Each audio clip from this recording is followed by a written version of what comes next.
Today I want to talk about the future of cities from the standpoint of geography, of climate, and of demographics. But first, I want to engage you in a little thought experiment.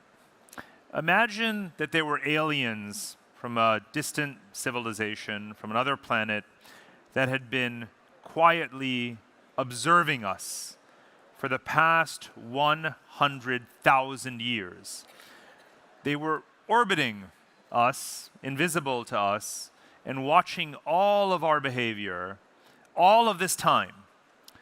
But they couldn't understand any of our languages. What would they observe about us over the past 100,000 years? What would they say when they report back to their alien planet far, far away? I can think of several things. We can have a long debate. We can have a majlis and discuss all of our answers. Let me give you just two. One, they would say, these beings, these creatures, they have multiplied significantly in the course of the past 100 Earth years, from 2 billion to 8 billion people.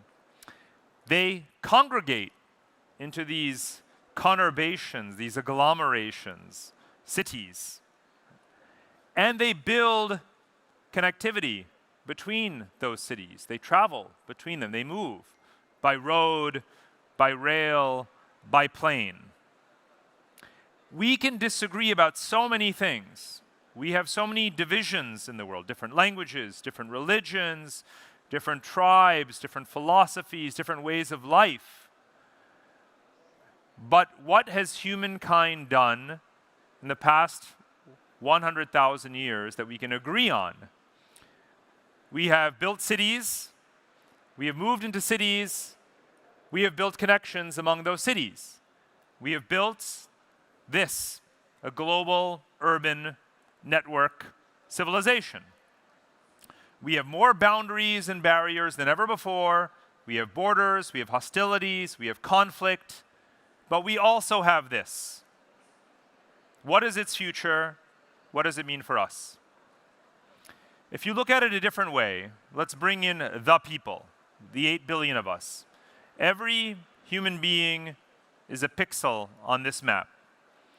As you can see, we are mostly concentrated in the South Asian subcontinent, the Far East, certainly along coastlines, near bodies of water.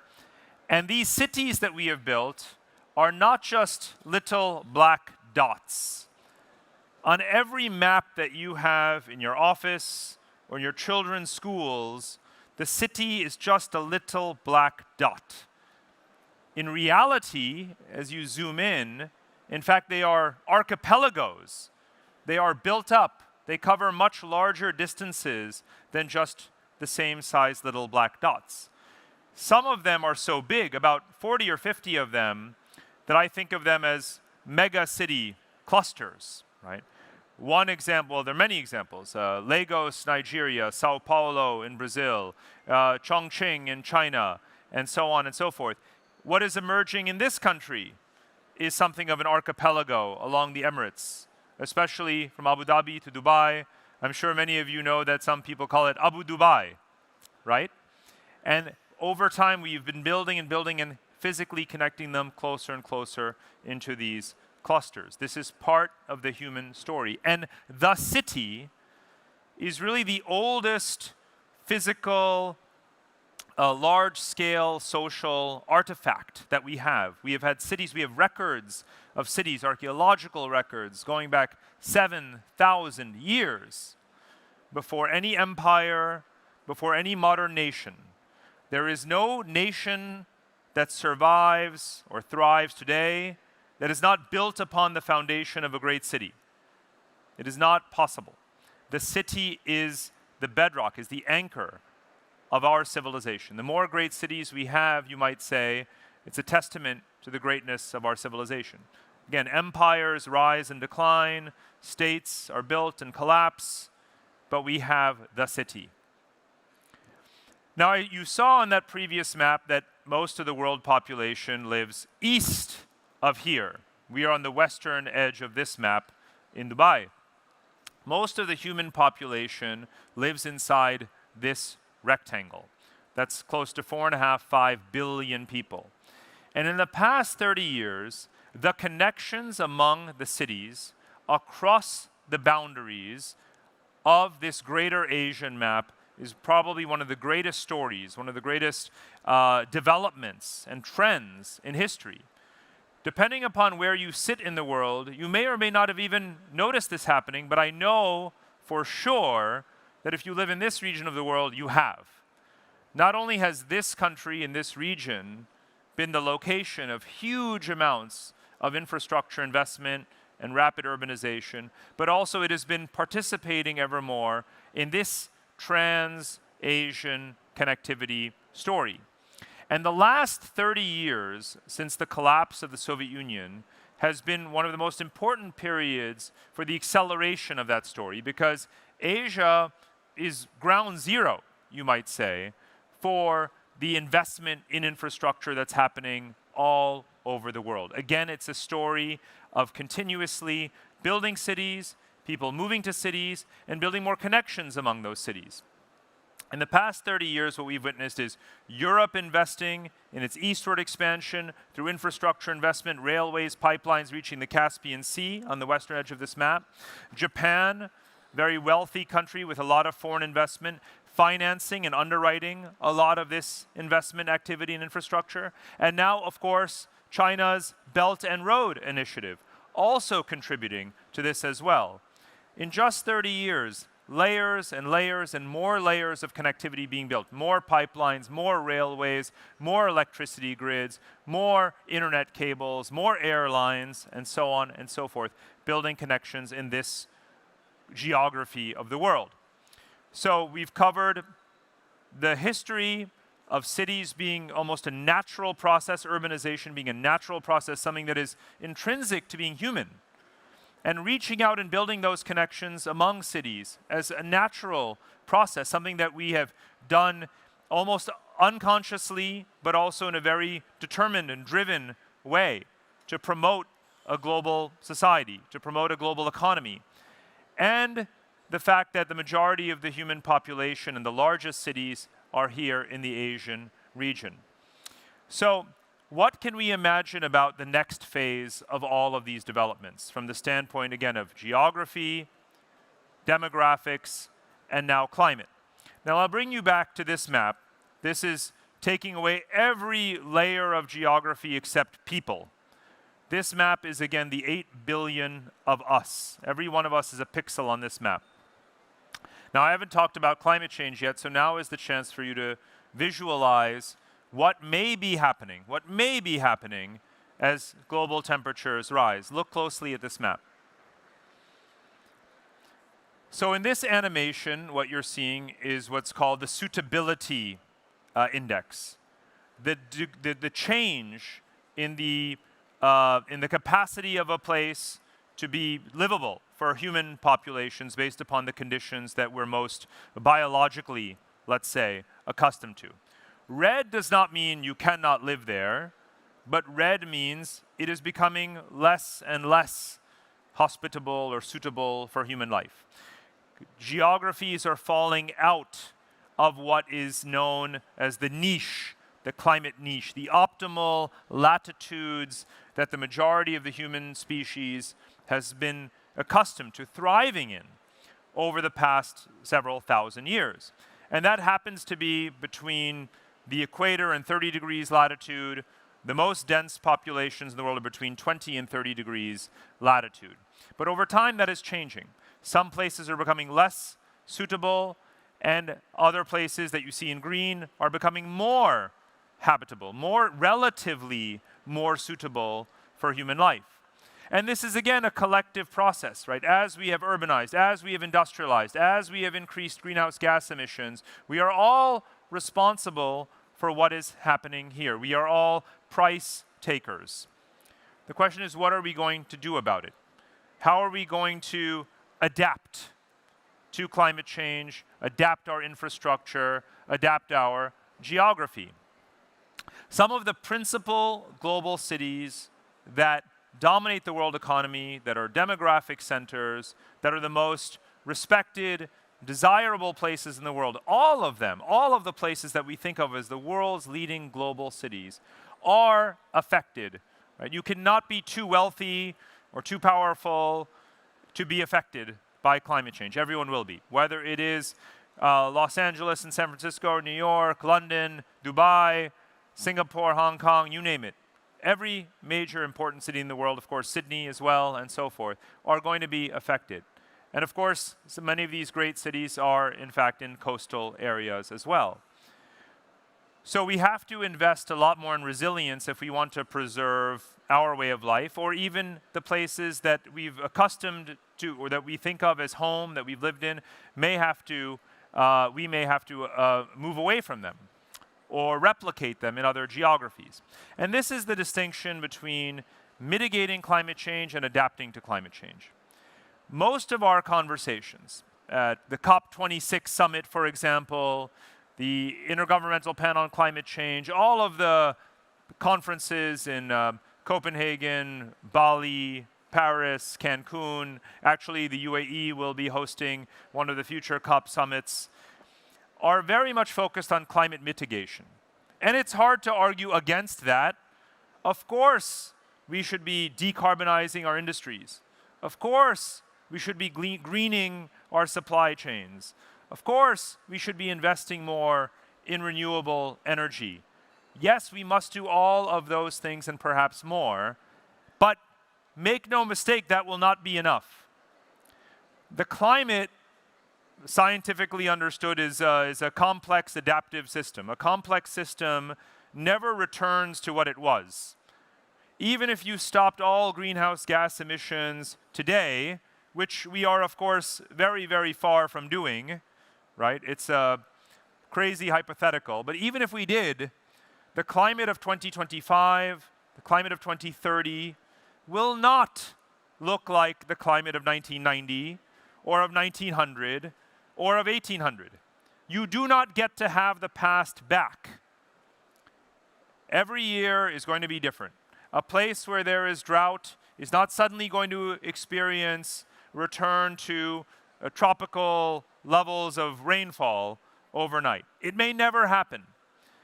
And the problem with focusing only on mitigation is that we think that we can steer the climate to adapt to us. In truth, we have to adapt to it. It will not return to what it was. And therefore, we have to focus as much attention as we do on mitigation, on adaptation as well. But we don't. 95% of all of the expenditure in climate, in the climate arena, in our diplomacy and capital outlays, goes into mitigation. Again, of course, it is important. It is existentially important. We have to commit that money and 10 times more, but only 5% right now is going into adaptation. What do we do about it right now? What about all the people suffering right now? And that will suffer, that have, that are, and that will have to adapt every single day. They are getting this much, 5%, right? We need a much bigger pie, and we need to divide the pie differently when it comes to how we think about our resilience to climate change. So that means investments in climate proofing our infrastructure, land reform, coastal wetlands, many things that are organic in nature, not necessarily infrastructural. But yes, coastal barriers, if you can afford it, even if they may not work. Reducing urban heat island effects, right? Making daily life livable for those who cannot move, who are there where they are, such as here. This is, of course, one of the cities that is most advanced in this kind of investment. And even thinking about elevating the idea of mobility. Mobile infrastructure, adaptive infrastructure, physically relocating our buildings, even movable cities, if you will, if need be, to adapt to the volatility of the climate and of our politics too, that we cannot predict tomorrow, the next day, the next day. And the one thing that you will never hear at a climate summit, but I hope that maybe when the Emirates hosts the future COP summit, it will come up, is population resettlement, right? Population resettlement. Remember that map I showed you? shifting from the geography of where humans are today to the climate effects. There is no roadmap for that at the United Nations. No government, not the American government, not the Chinese government, has a master plan for how 8 billion people are going to adapt to that map. Absolutely no one does. But I'll tell you one thing, the answer is not keep our borders exactly where they are, and if you're from Nigeria, you stay in Nigeria. If you're in Mexico, you stay in Mexico. If you're from Thailand, you stay in Thailand. I'm sorry, but that's not adaptation, right? But you will never have 200 sovereign governments come together and say, yes, let us talk about the free mobility of human beings around the world. That will never happen. And we may not have that free mobility, but what we need is a system in which we think about how this theme of resettlement of people makes its way into our formal diplomatic conversations about climate adaptation. Because if you're not talking about how people adapt and the necessity of people potentially having to move, you're not really talking about adaptation for everyone, you're just talking about adaptation for yourself, which is important, which is necessary, but you're not thinking about 8 billion people, and that's what I would like you to think about. And I'd especially like you to think about a particular subset of those 8 billion people. I'd like you to think about young people, youth. When we have conversations about demographics, it's almost always talking about the aging of the world population. And yes, indeed, we have longevity. People are living longer than ever. But may I remind you that the majority of the world population is below the age of 40. It is young. They are the ones for whom we must rebuild our institutions, our infrastructure, our politics, our economics, to focus on them because they are the future. We will be gone. But the youth will be there. And they are a demographic fact. And I want to make clear how important it is to focus on youth because global fertility is declining. The world population is plateauing. And much of it has to do with, say, secular achievements around wealth and prosperity and so forth. But it also has to do with climate consciousness. Young people today, particularly millennials, Generation Z, are less and less likely to have children because of the economic stress that they face in day-to-day life, and also because of their concerns about the climate. And so we have arrived at a situation, this is not a future prognosis, this is where we are today, that Generation Alpha, who are today's babies, will almost complete the birth cycle of Generation Alpha in the next couple of years. It will be smaller than Generation Z. That was probably going to happen because of this climate consciousness, and now because of COVID, it will definitely happen, because COVID has brought about what people call a baby bust, right? Even lower fertility, much worse than the baby bust after the financial crisis of 2008. So we've had 2 baby busts back to back, so we have fewer and fewer children. So we live in a world now where the millennials, Generation Z, and Generation Alpha will be the 3 largest generations in the history of the human species. If you add them up, they represent the majority of the world population, but they are having 1 child or no children. And so, after today's youth comes almost no one at the rate that we are going in terms of fertility crashing. And so I give you this line here that I hope you'll remember. The present is the future. It sounds like science fiction, but it's literally true. Instead of a world where each generation produces a larger generation after it, and the world population continues to grow, we have brought about a world where the present generation of youth is not having children, and so they are the present, and they are also the future because there's no one after them. That's our reality right now. Are we going to turn it around? We don't necessarily have to. We don't necessarily want to. We don't want a world necessarily of 15 billion people. That is what we feared in the 1990s and 2000s would lead to a Malthusian crisis. But we do want to steer our population, guide our population away from total collapse because of the inequality we've created and because of the climate stress that we have created. So let me make some more points about youth, because again, they are the present and they are the future. We do not tend to look at the world from the standpoint of young people, and I believe that we should. Many of us have the luxury of belonging to the demographic that tends to shape global opinion, and we believe that the world thinks like us. We may be married, we live in a city, in a wealthy country, we have 2 children, and so on. That's what we think of as the archetype of a normal person, a normal family. But that's not what normal is anymore if you look at the whole world population.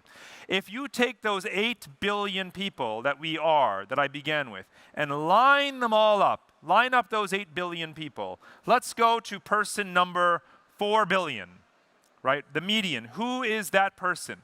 That person is not like the person I just described. That person is young, not old.